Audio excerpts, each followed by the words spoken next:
ভগবানের সামনে কাঁদলে কি হয় এ বিষয়ে হিন্দু ধর্মশাস্ত্রে কি লেখা রয়েছে, আজ আমরা এ বিষয়ে জানার চেষ্টা করব।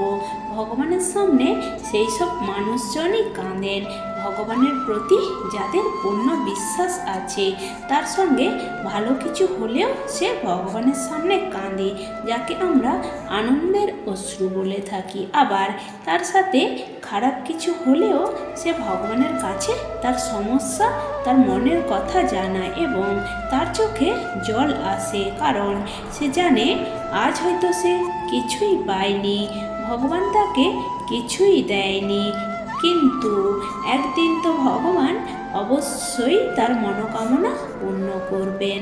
এই কথা ভেবেই তার চোখে জল আসে। ভগবানের শরণে আসা মাত্র যদি কোনো ব্যক্তির চোখে জল আসে এবং যে কারণে তার চোখে জল, সে তা থেকে মুক্তি পেতে চায়, তাহলে তার ভগবদ্গীতা পাঠ করা উচিত।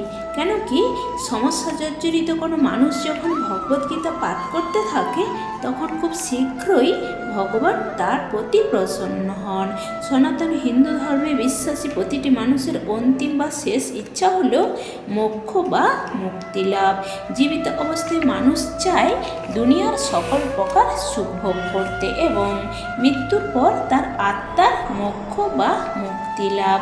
তাই ভৌতিক সুখপ্রাপ্তির জন্য ভগবানের নাম জপ করতে শুরু করে, কারণ মানুষ জানে এর দ্বারা সে সকল প্রকার সুখ ভোগ করতে পারবে। এই ধরিত্রীকে মৃত্যুলোক নামেও আখ্যায়িত করা হয়। 84 লক্ষ জীবের বাস এই পৃথিবীতে। কর্মফল অনুসারে মানুষ ভিন্ন ভিন্ন যোনিতে জন্ম নিয়ে থাকে এবং কর্মের ফল ভোগ করতে থাকে। কথাই বলে 7 জন্মের তপস্যার ফলে একবারই মনুষ্য জন্ম লাভ করা যায়। আহার, নিদ্রা, মজ মস্তি, বংশবিস্তার এসব তো পশু পক্ষী জীবজন্তুও করে থাকে, কিন্তু মনুষ্য জন্ম কোনো না কোনো মহত্বপূর্ণ উদ্দেশ্যেই হয়ে থাকে। নিজের কর্মফল ভোগ করার জন্যই মানুষ এই পৃথিবীতে জন্ম নিয়ে থাকে। আবার যেসব মানুষ কোনো না কোনো পুণ্য কর্ম করে, অন্যের ভালো করে এবং একনিষ্ঠভাবে ভগবানের নাম জপ করে, ভগবান তাদেরও অনেক ভালো করেন।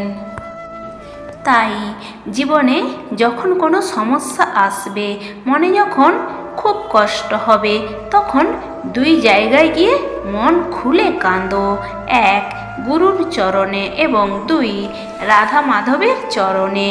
করজোড়ে মিনতি করো কি, হে প্রভু, তুমি আমাদের পৃথিবীতে পাঠিয়েছ আর তুমি আমাদের এই সমস্যা থেকে মুক্ত করো। যার ভার তাকেই বইতে দাও, দেখবে সমস্যা কাটিয়ে তুমি একদিন পুনরায় স্বাভাবিক জীবনে ফিরতে পারবে।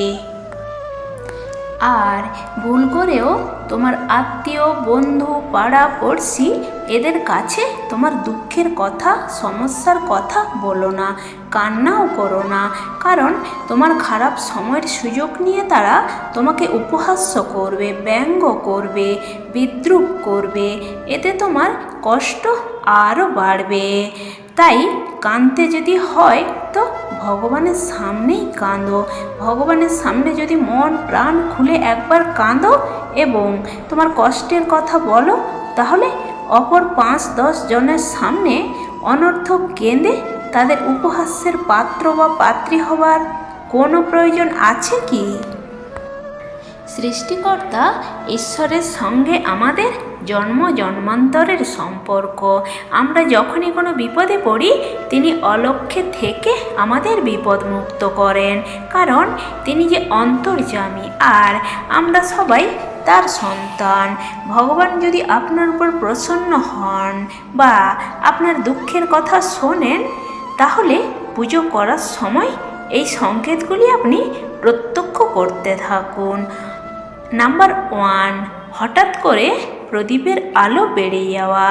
অগ্নি বা আগুন হলো পঞ্চতন্ত্রের মধ্যে একটি, আর এই আগুনেই স্বয়ং ভোলেনাথের বাস।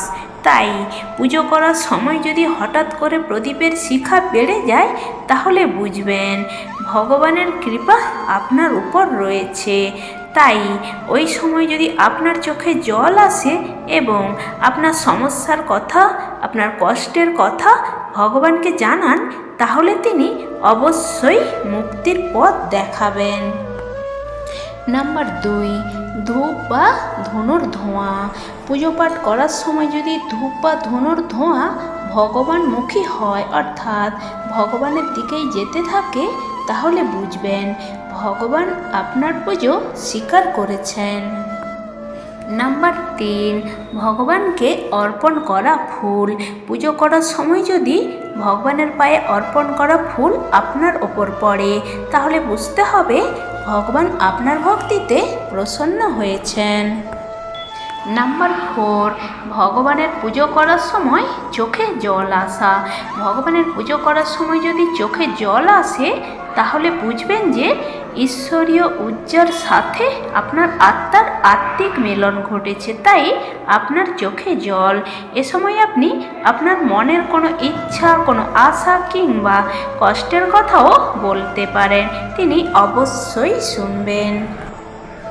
তো বন্ধুরা, আমরা যখন কোনো না কোনো সমস্যায় থাকি কিংবা আমাদের মনে কোনো কষ্ট থাকে, তাহলে ভগবানের কাছে আমরা যখন আমাদের সমস্যা বা কষ্টের কথা বলি, তখন আমাদের চোখে জল আসে। আর ভগবানের সামনে চোখে জল আসা নিঃসন্দেহে ভালো লক্ষণ। তখন বুঝতে হবে যে ভগবানের কৃপা আমাদের উপর রয়েছে। শ্রী শিবায় নমস্তুভ্যম। তো বন্ধুরা, ভিডিওটি কেমন লাগলো? ভিডিওটি যদি ভালো লাগে তো প্লিজ একটি লাইক করো আর চ্যানেলটি সাবস্ক্রাইব করে ইন্সপায়ার করো। রাধে রাধে।